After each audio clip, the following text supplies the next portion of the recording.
Good morning.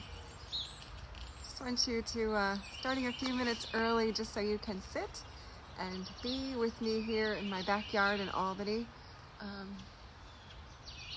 Noticing the birds.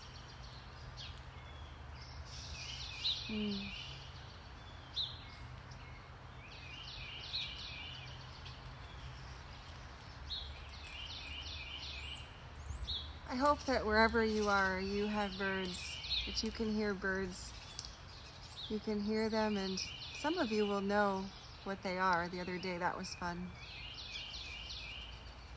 Just rest in this moment as we gather this morning, as we awake to this morning, noticing this too indeed is the day that God has made.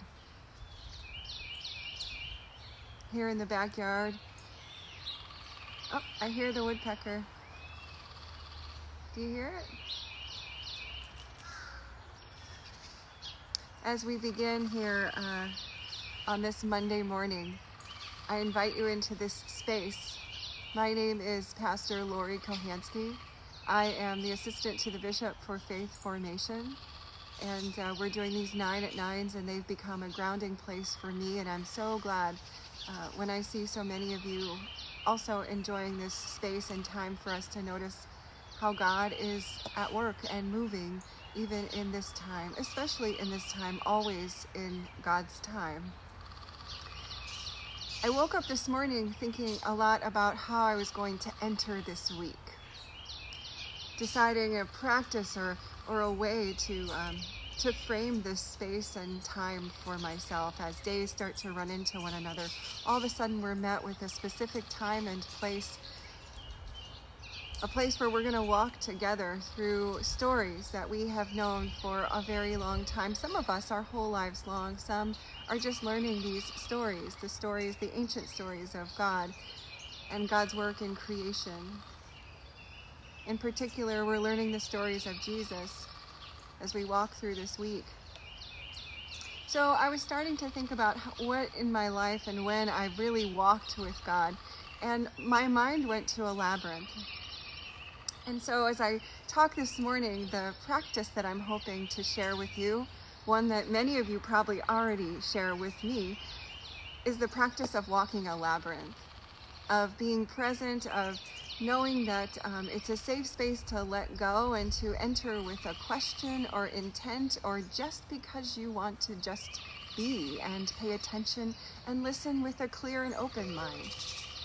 I like labyrinths because I can't get lost in them. Mazes always scared me. I don't like mazes. Mazes have many ways and twists and turns and dead ends. The thing I love about a labyrinth is that there is one beginning, one end. It's the same most of the time. And at the center is a place to rest, to be, to notice. At their best, labyrinths have been places of sacred transformation for me, of being present in creation and also in my home using finger labyrinths. At their worst, it's just a little walk and exercise because I haven't been able to settle my mind. So really, it's a win-win when you enter into a labyrinth. I was thinking about one of my favorite labyrinths is at Kirkridge. I spent a summer at Kirkridge. It's a retreat center, and there's a labyrinth on the grounds, and I would try to make a pilgrimage there every single day. I remember one day in particular, though, it was the day of the eclipse. There's something about that day that was really particularly interesting for me because so many were focused on the sky, of what was going to happen, building cereal box contraptions so that you could actually look at the sun.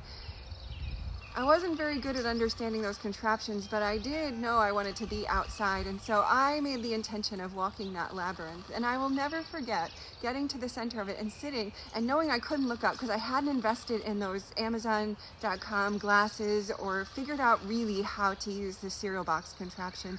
And I sat in the middle and I thought, am I gonna know when it's really happening? How will I know? And I was looking at the ground.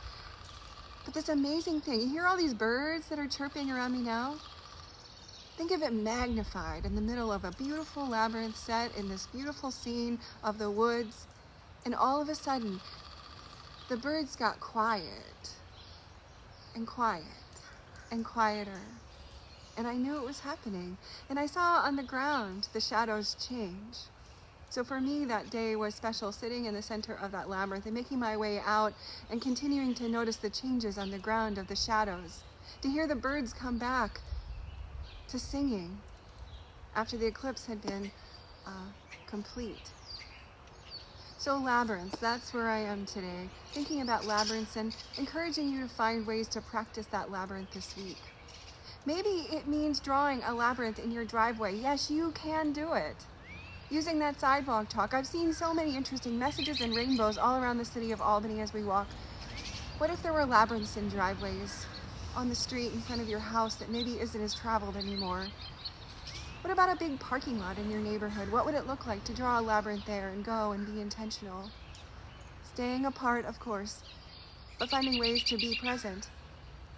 But if you can't get outside, don't feel safe going outside, straying too far, if you don't have a slab of ground to create a labyrinth, what would it look like to create one and put it on your desk? I've decided to do that myself this week because despite it being Holy Week, we continue to do the work of the church, and so I anticipate I'll be just as busy. So I've created this little visual aid here to help you see. You can look it up online later, but just creating a labyrinth on a piece of paper and setting it next to your desk. You start with a cross in the middle, and these two L's.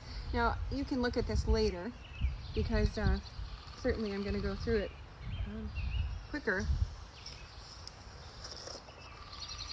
Then once you have that, you're going to create a shepherd's hook. See that? Hook it around again. See how the labyrinth is coming to life? You just keep taking these hooks. Now, if you don't want to do it this way, I put a pattern on our Synod website last week if you want to take a break from making face masks. If you want to take a break, still doing the work of contemplation and centering of self and care, you can even make a labyrinth with your sewing machine using this same pattern. See how it comes to life, just a matter of drawing circles.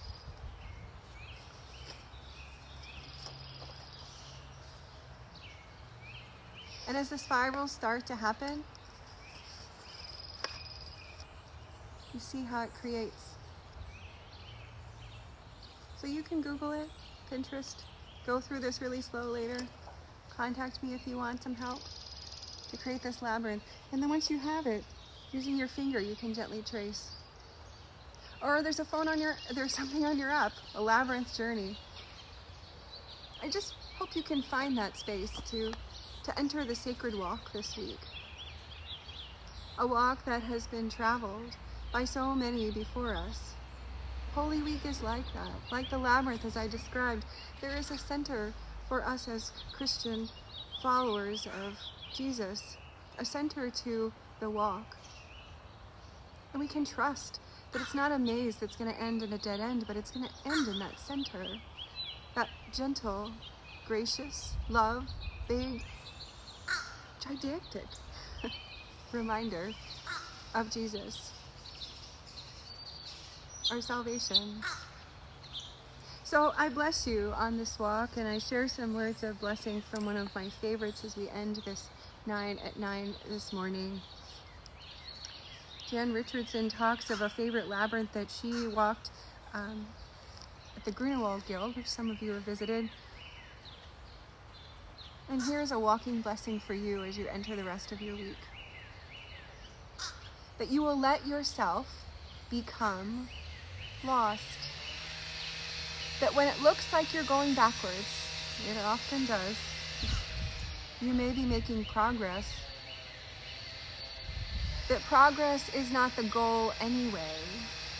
That presence is. The presence to feel the path on your skin, to the way it reshapes you in each place it makes contact, to the way you cannot see it until the moment you have stepped out. I wish you many blessings as you walk this holiest of weeks, that you find the path that is well trodden and you follow it with trust, and that we meet in grace continually as we share this journey together. God's blessings.